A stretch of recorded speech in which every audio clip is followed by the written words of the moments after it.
first time I ever heard the song, I was waiting at the bus stop. Stop. Somebody pulled up in front of me in a convertible blasting the song. And I was like, I think I'm on the right track. Wow. Hi, everyone. I'm Saturne Tchabong, and today I am sitting here with Paul, also known as 1985, the other half of Division. We are currently at his restaurant, 88 Club, right in the heart of Beverly Hills, by the way. This is a very incredible moment for me because you have produced and co-wrote some of America's greatest hits. I mean, you have worked with folks like Drake, Summer Walker, Mariah the Scientist, the list goes on. So, could you tell us about your start in producing? Where did you develop the skills to play instruments? I started producing kind of by accident. I wanted to be a DJ, and I had taught myself how to play guitar really young. I was maybe 11 or 12. I taught myself how to play guitar, and I was at my uncle's house, and he had a CD of Jimi Hendrix. Mm. And I was curious. I put the CD in, and I was like, I want to be Jimi Hendrix. And that's literally where it started. So I convinced my parents that if I could save up the money, could I get a guitar and learn how to play guitar? And taught myself how to play guitar. And I would just rewind the song over and over and over and play exactly what I heard until I was like, okay, I got it. Amazing. So were you listening to Jimi Hendrix play, and that is where you essentially developed an understanding of what sounds right and what doesn't? Basically. Wow. And I mean, to learn indirectly from such an icon as well, just it totally aligns and it makes sense. I mean, it clearly shows that your artistry comes from somewhere very impactful. So tell me about the moment where it really clicked that like, okay, I'm producing now.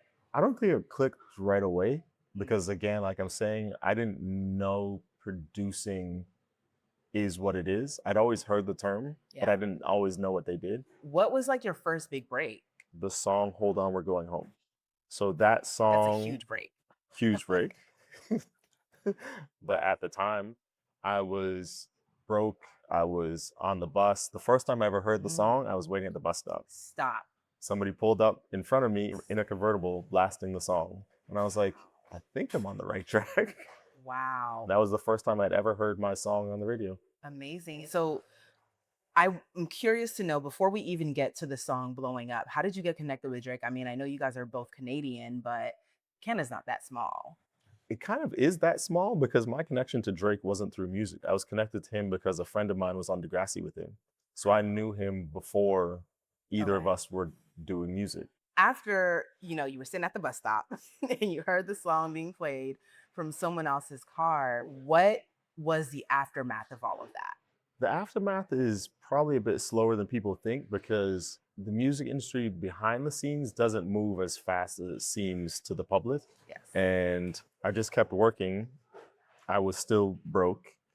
And those things I was working on ended up becoming, say, truffle butter and 0 to 100 and eventually Hotline Bling. But at the time, you're just kind of shooting in the dark because you don't know what's gonna Right. land. Right. So all you were doing is working, working, working. Just working. And it wasn't Just- necessarily producing results just yet, but you were putting in those hours. Yeah, because even after you have a hit, there's still so much time between having a hit and getting paid for that hit. So it's a lot of just blind faith. And I remember somebody told me once, one of the hardest things is to have a big hit twice. You can do it once, but most people never duplicate it again. And that's why we have the term one hit wonder. And that's not the case for you. I appreciate that. It's not the case for you. So you then had other bangers like Hotline Bling, and that was also, I mean, everywhere. And then the music video comes out, and I feel like the excitement behind it almost like triple, quadruple. For sure. So tell us a bit about that. I sent the beat to him. I heard nothing. Had no clue if it was going to be anything. He calls me to the studio and he's like, pull up. Metro Boomin's here. Okay. Metro Boomin also at the time is one of the people that I had a cool relationship with.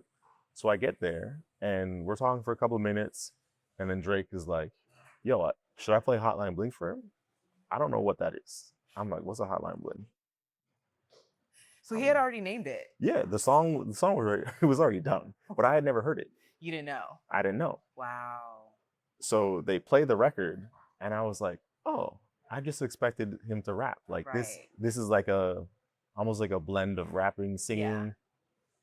All right. Which we cool. had seen from Drake before, but Yeah. this was different. Yeah, it just felt like something new. And I was like, okay, cool, different. I walk out of the studio and I walk to the kitchen in the studio and I found myself singing the whole song back word for word. Yeah. But that one I knew literally right away. I was like, oh, okay, this is about to be one of those songs people talk about. And so you don't always get that feeling, I assume, for a lot of the songs that you produce or co-write. But when you do get that feeling, what is that like? Like, is it anxious? Is it excitement? There is a little bit of an excitement to it, but I will say it comes with anxiousness or anxiety because there's other songs that you had that with, and it doesn't always go that way, or for whatever reason, it's just like there's so many variables to what can make a song work or not work. But I have had that feeling with other records, and it happens. You know, I had that feeling with Burning Blue. Yeah. Oh, thank you. Amazing. Let's take a pause because we just got some of this right now. Because again, we're at your restaurant, 88 Club in Beverly Hills. And so please tell us about this dish right now. This is the shrimp toast, the prawn toast. I would say it might be my top 2 dishes. Wow. I could eat like 10 of these. It's like so juicy. So you mentioned, again, feeling that same feeling about this is going to be a hit with Mariah the Scientist, Burning Blue, which it was. Tell us about that moment and being in the studio with her and maybe producing. Did you co-write it as well? No, she wrote it herself. She wrote it. Okay. Work on the project was fun because I think this is the first time that Mariah has worked this closely with any one producer, let alone one producer on the whole album. That song specifically, she didn't even want to show us. And then at the same time, me and her A&R was like, what was that? One song, she's like, I don't want to play it. I'm like, no, you should play it. Wow. So she did. Wait, so we almost didn't get Burning Blue? Almost didn't get it. Oh my gosh. Oh, look, we got more food coming. But not only have you been able to tap into several different almost type of genres, because you don't just make one type of music and you don't just make music for men or for women. Like, I mean, you are well-rounded, I want to say, as a musician yourself. So to me, I just find it fascinating that you're able to work with a Drake and then also work with a Mariah the Scientist. But what do you like to work on the most? Probably rap. Really? Yeah. I just feel like you make such amazing R&B. That's so crazy to hear. I think everybody thinks of me as like this R&B guy, or now with all of these hits, like the pop guy. But my preference to make and even to listen to is normally rap. Wow. So, okay, before I get into the next topic, because I have a lot to pick from that, let's get into what this looks like. Stir fry / Indomie. If you know, you know. This is the beef chow mein.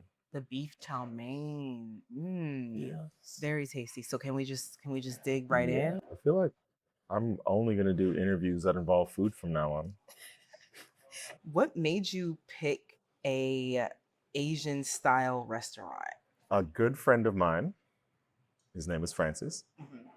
He had come to me and he was like, well, what do you think of the idea of coming in on this restaurant project I'm working on? And I was like, yeah, I'm definitely open to it. What are you thinking? Wow. And he said, an upscale Chinese restaurant. And I was like, I'm all the way in. Absolutely. Yes. This is all very interesting to me because I see how food has been a huge part of your life. I mean, Jamaican food is incredible and Jamaican music is also very incredible. So how do all of those things for you kind of like overlap? It overlaps by growing up in Toronto. Yeah. Because Toronto is hugely influenced by Jamaican culture, and then also the appreciation of all different cultures that we have in Toronto. The variety of different sounds I use in my music or the different genres I'm comfortable with is because you grow up with all of that. And it's so interesting that you bring that up because I don't think that too many people are aware of the influence that Caribbean culture has had in Toronto. And I think that's maybe why Drake would get so much hate For when sure. he would dip his toes into Caribbean sounds, into like dance hall and things like that, because I don't think that people are really privy to how the diaspora operates there. How do you take, you know, who you are authentically, being a Jamaican Canadian, into these spaces like Atlanta and be able to produce music that people from Atlanta or people from New York will enjoy? At the core of it, music is something for expression. A lot of times, the expression is in how people tied music to a memory. Where were you the first time you heard a song? When you were going through a breakup, what were you playing every day? When you had the most fun at the club that you've ever had, What did you what listen to? songs Yeah, happened? yeah. You know, and in traveling and seeing my work played in other spaces, I've seen people who don't speak the same language as me sing the whole song. They don't even know what the words are. They just know it makes them feel a certain way, and that's all that matters. I'm really interested to know about Division. Okay. And I mean, like, you all put out some very iconic projects over the course of 10, 11 years. So I would love to know about how you and your partner first got together and what kickstarted that conversation. He might kill me for saying this. At the time, he was rapping. I was trying to make rap beats. Yeah. Then I found out he can sing, and I was like, wait a second. You said pivot. I was like, wait, what are we doing? Like, Yeah. Because he could sing. he could sing. Yeah.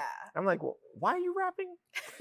Like, But you know, sometimes people need to be told that. but the same thing for me though, because he Yeah. was like, you do like R&B, like why do you only make rap beats? And I was Yeah. like, I don't know, like that's just what I liked. Yeah. So I think we both kind of Needed each gave other. each other a check, Yeah. like, hey, you should probably expand the Wow. palette a bit. Mhm.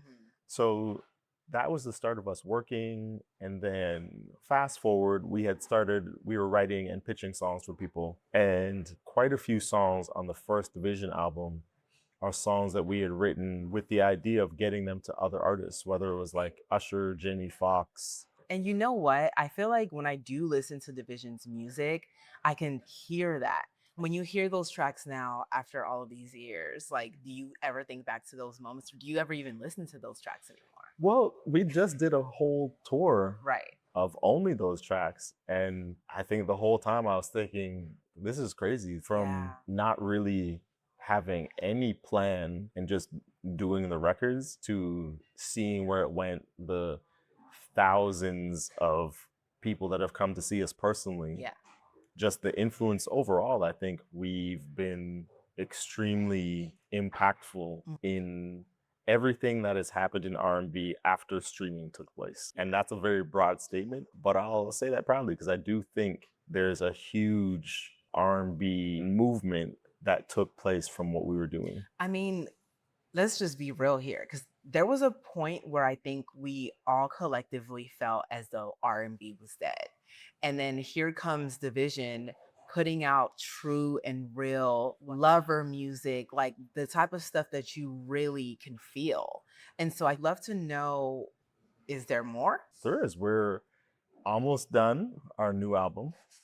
We are getting ready to put out a new single. We've been kind of getting back to what we started with. And like you said, the core themes were the feelings, the emotions, and R&B in general has kind of just been lacking love and yearning and want and desire. It's been a The lot yearning. of That's what it is. We need yearners. We need real lovers. Exactly. It's been a lot of us versus them. You know, whether the us is the man, Right, whether the us right. is the women, but Right. it feels like it's more aggressive music, but not aggressively passionate. Yeah, It's just aggressive in, that's true. there's been like a lot of anger in the music, Yeah. you know, and I understand that because it's been a very frustrating on. time Yeah. in the dating world. Do you feel like the state of where we are at dating wise is a condition of the music that we're hearing? Like, is it art imitating life or life imitating art? Like, which one is it? And are you here to save it? I do think art started to imitate life at first, and then I think it switched. I think the art was depicting what certain people were experiencing and living through. But that started to change when rappers and singers were switching places. The rappers were getting more vulnerable. Mhm. The singers were getting less vulnerable and a little bit more cold. You know, I do think we've hit an epidemic of cold R&B. And so this next album with Division, what are we expecting to hear as the consumer? We're trying to be a little bit more vulnerable, especially even than the last album. And so you told me that you're working on essentially a solo project where you will be producing and writing essentially an album, right? Mm-hmm. With a bunch of different artists that we may or may not know. So For can you sure. tell us a bit about that? I think I'm finally in a place where I am using all of the things I pull forward to put into other people's music, Yeah. and I'm gonna use it for myself. Yes. I'm not sure how or Yeah. what it will look like, but I'm just gonna finally put all those things together, and I will probably do small EPs that are each a Okay. different genre, Oh, wow.